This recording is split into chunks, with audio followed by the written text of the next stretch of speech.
let's do another experiment. Let's go inside of the body section, and I'm going to hit return a few times, and I'm going to say hello moon. Next, and then we'll go ahead and save, and we'll come back to the browser and see what that did. Okay, that's interesting. Let's look here at the word hello moon, hello world. How come when I wrote it in the code here, I hit return and I put this one on top of this one? So hello world should be above hello moon, but then strangely in the browser they're appearing side by side. Well, the reason why is that the browser ignores white space. It's only really concerned with the relationship of these tags, right? These HTML elements made up of this starting tag and ending tag, they are surrounding content, and they're describing to the browser what that content is. So this title tag is describing to the browser that this is the title of the page. It surrounds this content and tells the browser how it should interpret it. So if we want to make this hello world and hello moon appear side by side, we would have to use a specific tag. And in this case, we actually want to make them appear one on top of the other. So we'll have to use a specific tag for that as well. So if I want to say that this is one paragraph and then below it there is a separate paragraph, I have to surround this content with the appropriate element. Okay, so let's go ahead and use the p tag like this. So the paragraph element is made up of this opening p tag and ending p tag like this, and it surrounds this content hello world and tells it to be a paragraph. So we'll go ahead and add an opening and closing p tag to there as well. And then we'll save that, and we'll come back to the browser and refresh. Awesome. So now hello world is on top of hello moon. It sees this as one paragraph and this is a separate paragraph. So HTML involves a decent amount of memorization. We're going to have to learn at least these common tags I'll teach you that you'll get quite a lot of use out of, high frequency HTML tags to surround content. Okay, so that's a good start. We've learned to create paragraphs. Perhaps we'd like to create headings and different size text around the page. So let's go ahead and start off by creating a heading here at the top of our page. And this is going to be the largest size heading, which is an H1. And we're going to go ahead and give this the title of our company, which is ZHW, is the name of our shoe company. And we'll also create kind of a subheading below that, a little bit smaller text, and we'll say shoes. So the company is ZHW Shoes, like that. So let's go ahead and save, and we'll come back and refresh and check that out. So there you can see the heading for the page, ZHW, the subheading shoes, and then we have two paragraphs here. So headings are really important. Not only do they actually physically change the size of the text, but also search engines semantically see these as having more importance. Because this is a heading for the content below, then the search engine gives extra importance to the level 1 heading. And then H2, which is a level 2 heading, which is slightly smaller, has slightly less importance to a search engine. Now there's actually 6 levels of headings. There's H1 through H6. Oftentimes I really only end up using H1 to maybe H3 or H4 at the most, but there are 6 possible sizes and levels of importance for headings, starting at H1, which is the largest and the most important, going down to H6, which is the smallest and least important of the headings. So we can create headings, we can create paragraphs.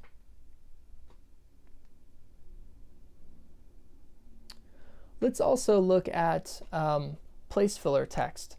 So let's say that I'm building this website for my shoe company and I don't yet have any any actual text to put in there. Maybe I'm waiting for my copywriter to bring it to me, or maybe I personally haven't written it out yet. So what we can do is we can actually place some filler text in there using some lorem ipsum text. And Sublime Text has some tools built right in to do that. So I went ahead and just erased the text and placed my cursor in between the opening and closing p tag there. And we're going to go up to Tools and to Snippets. And we're going to go ahead and go to this one that says lorem ipsum and click. And you can see what that did is it placed this kind of nonsense type in there. It sort of just placed some filler text in there for me, which is a nice way to get started. And if I wanted to have 2 paragraphs, I could go ahead and paste those there like that. Okay, excellent. So let's go ahead and save this, and let's go back to the browser and make sure that worked. And there you can see my heading. I'll make this normal size again. There you can see my heading, and you can see the subheading and the 2 paragraphs here, which have a space in between them and then now are containing that place filler text. So you'll get a lot of use out of these paragraphs and headings. So we know that paragraphs put a full line space between lines of text, but what if I just wanted to go down a single line? For example, what if after this word here, lorem ipsum, what if I wanted to push everything else down just 1 line? Well, I can do that using another tag called the BR tag, which creates a line break, which looks like that. Now this tag does not have a opening and closing tag in the way that P does for paragraph. BR, or line break, will simply move everything after this PR tag down a single line return. Let's take a look at this and make sure that worked there. Let's go ahead and save this, and we'll come back to the browser and refresh. And you can see there that all of the text jumped down. After the word lorem ipsum, it just moved down a single line. Whereas between these paragraphs here, we have a full line in between. All right, not terribly exciting, I realize, but these are all the basic fundamental building blocks. So this will be really important as we move forward. Okay, so that's good for this page. Let's call it a day on this index page. We have the name of our company and some paragraphs. This will be some information about our company. But let's go ahead and move on to some other text formatting elements. So let's create another page here. Let's say, for example, that aside from my home page, I'm going to have another page that's going to be a catalog of all the shoes. So let's go ahead and say File, New. We'll say New File here. And let's save this right off the bat. We'll say File, Save. And we're going to put it inside of that main root folder there for our website project. And I'm just going to name this one Catalog.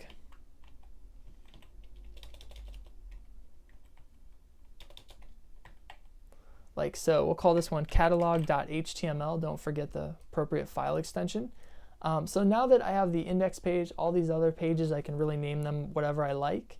A few things to note here is that you're not going to want to put any special characters. Don't put any exclamation marks, at symbols, question marks, and things like that, because these actually have reserved meaning in a website URL, so we're not going to want to use any strange symbols. Overall, you're just going to want to use letters and numbers, lowercase or uppercase letters and numbers. Also, we don't really want to put spaces in between our file names. For example, if I wanted to call this one Shoe Catalog, I wouldn't call it Shoe Space Catalog because that could cause potential errors later on when we're linking to things. Best thing to do would be to either put hyphen, shoe hyphen catalog, or underscore, shoe underscore catalog. Like that are perfectly fine. In this case, I'm just going to call this file catalog. That'll be good enough. So we'll save that.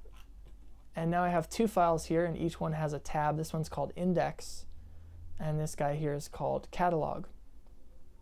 Okay, so let's see if you guys can remember the files. So feel free to shout out.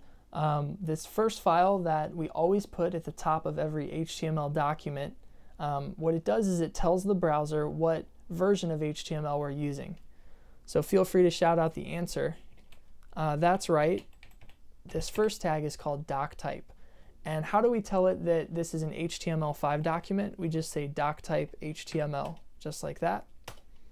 Okay, then we need a set of opening and closing tags to tell the browser that this is an HTML code in between these opening and closing tags like that. So we use the HTML tag. And then inside of that, what are the two main sections of any HTML page? That's right, the first one is the head. This is the first part of the HTML page. And the next one is the body, like that. And you guys have probably noticed that I'm indenting. Whenever I place some other elements inside of an element like this, I always hit tab to indent, like that. Now that isn't necessary for the browser. The browser doesn't really care if you make the code pretty like this.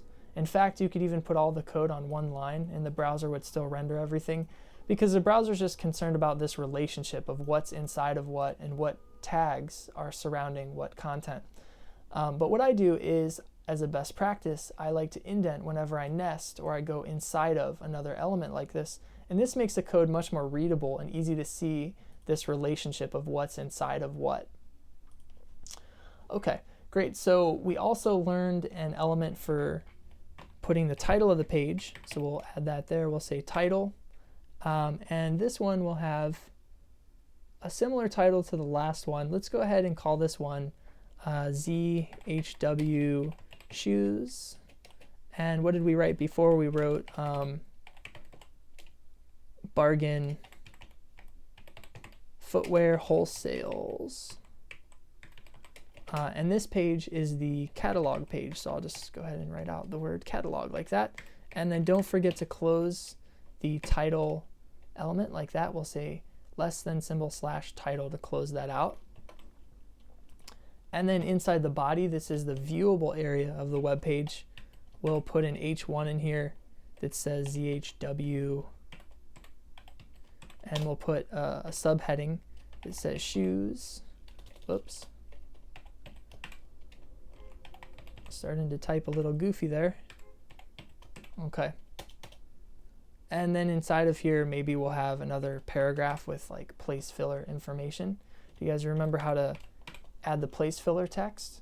Of course, you could type out your own paragraph if you want to type out a paragraph about the shoe catalog.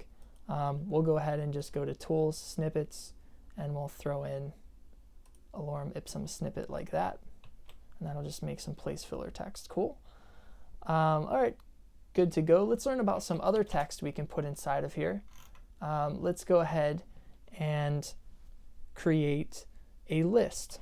So I'll make a little comment here and we'll just say that this is a list.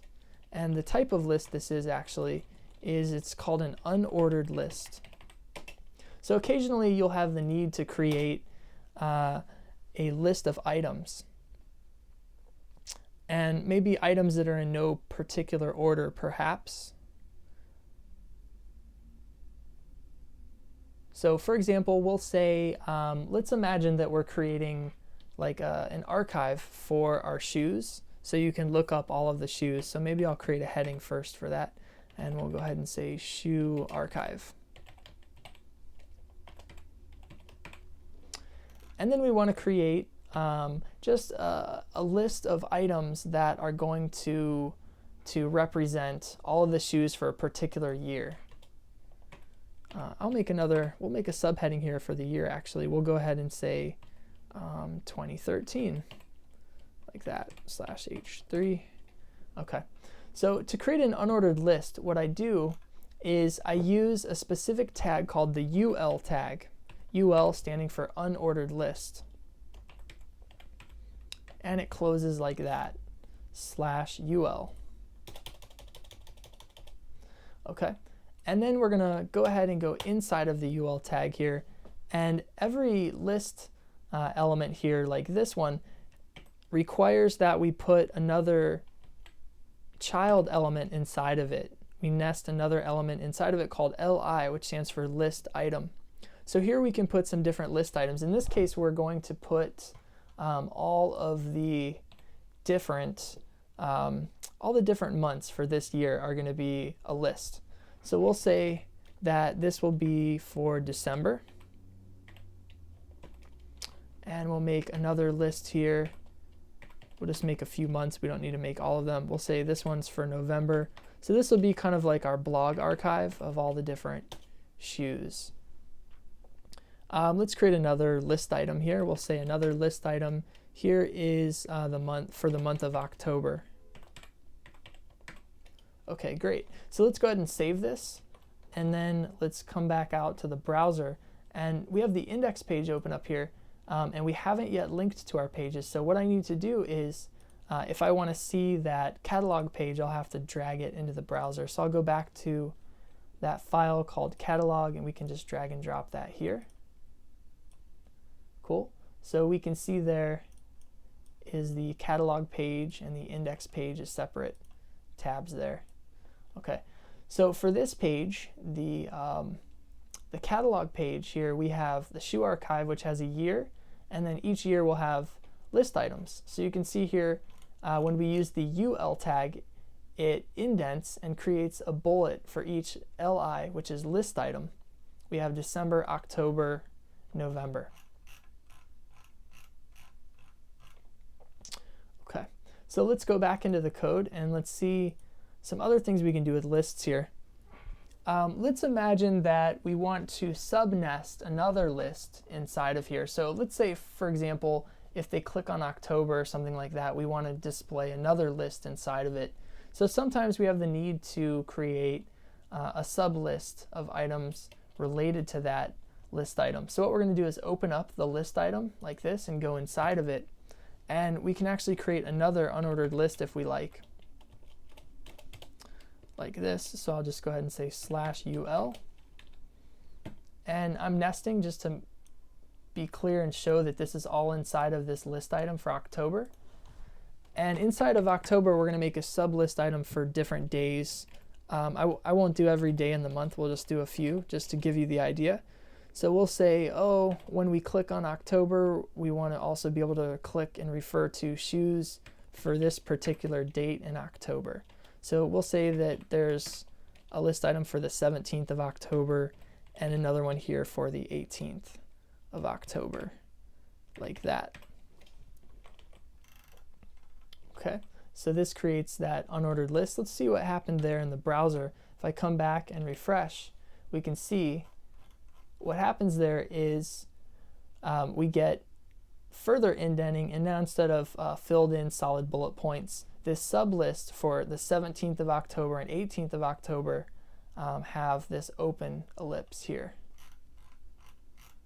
Okay, so 2013 has months under it, and then those months can even have specific days like that. So this is a good example of some content you could use appropriately with an unordered list. Unordered lists could also be things like a grocery list.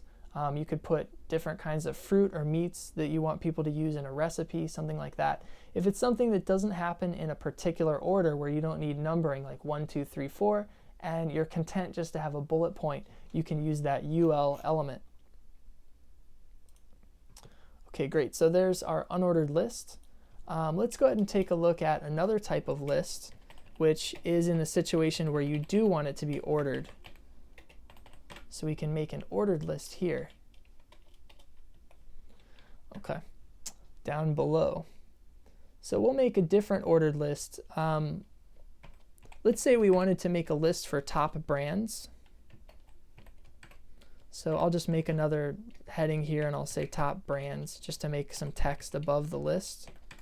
And we'll close out that level 3 heading there. Okay, so to make an ordered list, it's actually the same as the unordered list, except that instead of using UL to make an unordered list, we use OL to make an ordered list, like so. And ordered lists also are filled with list items inside of it that break up each individual piece of the list. So we'll just make up some fake companies or some fake brands. We'll say Bradley and Brown will be the name of a brand. If you want to use the ampersand symbol instead of AND, you can use shift in the number 7 like that. Now that is going to light up pink, in the code, Sublime Text is letting us know that in this case for the symbol, it would be most appropriate to use something called the HTML ASCII character that represents this. So we can do that by saying and symbol and then putting in some letters or numbers that represent that ASCII character. So we'll say and AMP semicolon like that. This is a special ASCII term here that refers to the and symbol in HTML code. So you might be curious, what are these other ASCII symbols that are available and how do I know what to type for them? If you go to your browser, and we can open up another window here, and we'll just type in HTML ASCII. That's ASCII. It comes up with these different codes and references. Now this is a table, and you can see here that, for example, to create this double quote mark like this, we can say and QUOT semicolon, and it will create this character. You can also say and #34 as a numeric code that will work for it. So there's different ways you can get these guys to bring up. Most of these are pretty common. You could just copy and paste them from text, like just literally copying or pasting an and symbol like that, or finding, using your keyboard to type them out. However, there are some certain specialized keys that you're going to need the ASCII characters for. Let's scroll down through and find a couple ones that are maybe a bit different. For example, this is, you might have to make like the symbol for pounds or euros, or some other demarcation. This one is like a little question mark inside of a diamond. Some of these are symbols in mathematics. And you may even see accent characters based on a particular language. So here you can see different characters, umlauts and enya's, and different types of accents that'll be used for different languages. Here you have other things like the registered symbol. So if you want to create the registered symbol, you can do and reg semicolon. There's also things like copyright, which is and copy, which we'll take a look at a bit later. So ASCII characters are nice if you have the need to create specialized symbols. So this creates kind of like a little stylized and symbol there that's attractive. So that's one of our brands. You'll notice that one difference between the unordered list and the ordered list is when I use the OL tag for ordered list, we get a number here instead of a bullet point. Okay, so let's go ahead and move on. Let's write some other list items here. I'll just do a few more so you can see how these order. So we'll make up some other brand names. We'll say Samson Travelers. It's probably a good idea that I stick to my job and I don't try and make up brand names. So we'll make another one up here. We'll just say Kitsch Groove is another top brand that we're selling, like that. Okay. Awesome, good to go. So here's top brands 1, 2, and 3. So the nice thing about using ordered lists is that if we change our mind and we want to stick another brand in here in between Samson and Travelers, it's just going to renumber for us automatically. Okay, great. So these are some text elements that'll be useful for you.